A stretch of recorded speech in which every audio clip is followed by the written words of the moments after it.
দুজন দুই পাশে দাঁড়ান। কি মনে হয় আপনাদের এই কর্মীরা অনেক অ্যাক্টিভ, কর্মঠ, অনেক অ্যাক্টিভ, 100% অ্যাক্টিভ। ওকে, আচ্ছা ধরে এখানে আমি দেখলাম যে সব পুরুষ মানুষ এখানে ফ্যাক্টরি থেকে মেয়েরা কাজ করতে পারে না। না পারে তো, আছে আমাদের কয়েকজন।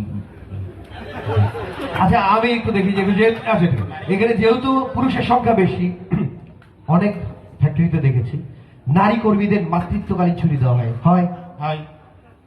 তাহলে এই ছেলেদের পিতৃত্বকালীন ছুটি দেওয়া হয়? হবে ইনশাআল্লাহ, হবে। হবে ইনশাআল্লাহ।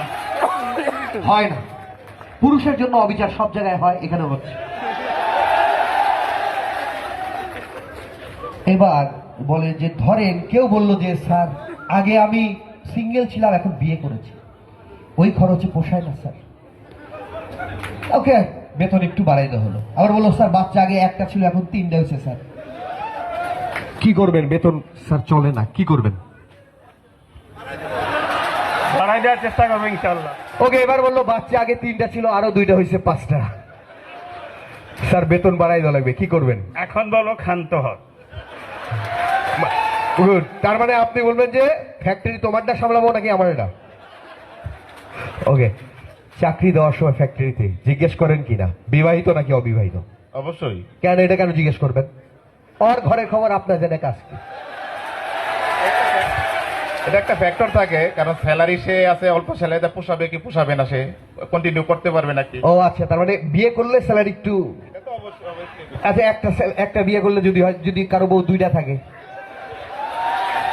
2টা তো করবে না। আচ্ছা করতে পারে। আচ্ছা আচ্ছা, তাহলে বিয়ে করলে আর না করলে? আমাদের ছেলেরা খুবই ভদ্র, তার 2 বিবাহ করার কোনো প্রশ্নই আসে না। আচ্ছা দেখি, আচ্ছা ধরেন একজন বিবাহিত আসছে, একজন অবিবাহিত লোক নেবেন একজনকে, এই ক্ষেত্রে কাকে নেবেন চাকরিতে? অবিবাহিতকে। কেন এত বাদ দিয়ে অবিবাহিতরা কেন নেবেন? অবিবাহিতরা সব কাছে আগে থেকে এক্সপার্ট হয়, মানে ইয়ে হয়। তাই কি? একই জায়গায় থাকতে পারে না, আমার মনে হয় যে অবিবাহিত বাদ দিয়ে আপনি বিবাহিতটা নেওয়া উচিত, কারণ ওর গালিগালাজ খায় অভ্যাস আছে, এবং ওর বাসায় মানে ফ্যাক্টরি ছেড়ে ও বাসায় যাইতে চাইবে না। বাসায় যেহেতু বউ আছে ক্যাটক্যাট করে, ওরে ছুটি দিলে বলবেন না স্যার আমি ফ্যাক্টরিতেই থাকি। আমাদের ফ্যাক্টরিতে এরকম ঘটনা হয় না স্টিল নাও। ওকে, এই 2জন স্যারের জন্য জোরে হাততালি হোক। তারা যেহেতু ফ্যাক্টরি ইনচার্জ, তাদের হাতে অনেক বড় দায়িত্ব, এবং তাদের হাত ধরে নিশ্চয়ই আপনারা এগিয়ে যাচ্ছেন। অনেক অনেক ধন্যবাদ আপনাদের 2জনের জন্য।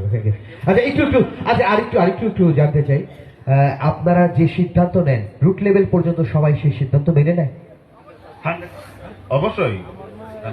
ধরেন আপনার সিদ্ধান্ত নিলেন, এটা নিচের কেউ বলছে আমি এটা পারবো না স্যার, এরকম আমাদের ফ্যাক্টরিতে, আমাদের এলটেক ফ্যামিলিতে এরকম রেকর্ড। আচ্ছা আপনার অফিসিয়াল কেউ কি আছে যে আমি পারবো না আরেকজনের বলে? না, আমাদের নেগেটিভ অ্যাপ্রোচ করার মতো লোক নাই আমাদের এলটেক ফ্যাক্টরি। এরকম নাই।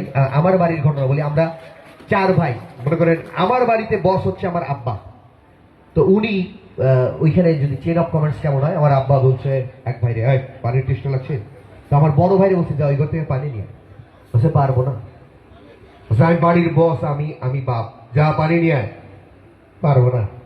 তো আমার আরেক ছোট ভাই বলছে আব্বা এই বদমাইশে বলছে পানি আনতে, জীবনে আনবে না, তুমি এক কাজ করো আব্বা, তুমি নিজে খেয়ে আসার আমার জন্য এক গ্লাস আনো। এইরকম নাই, এরকম নাই আমার, এরকম থাকলে তার এরকম নাই, এরকম থাকলে তার চাকরিও নাই। ওকে, আপনারা অনেক আন্তরিক, এবং সিনিয়র স্যার থেকে জুনিয়র যারা আছেন মিলে মিশে যদি কাজ না হয় তাহলে সেই কাজ কখনো ভালো হয় না। সো 2জনের জন্য অনেক ধন্যবাদ। Thank you. ওকে, আমার খুব ভালো লেগেছে, আপনারা নিজেরা গান করছিলেন, ডান্স করছিলেন,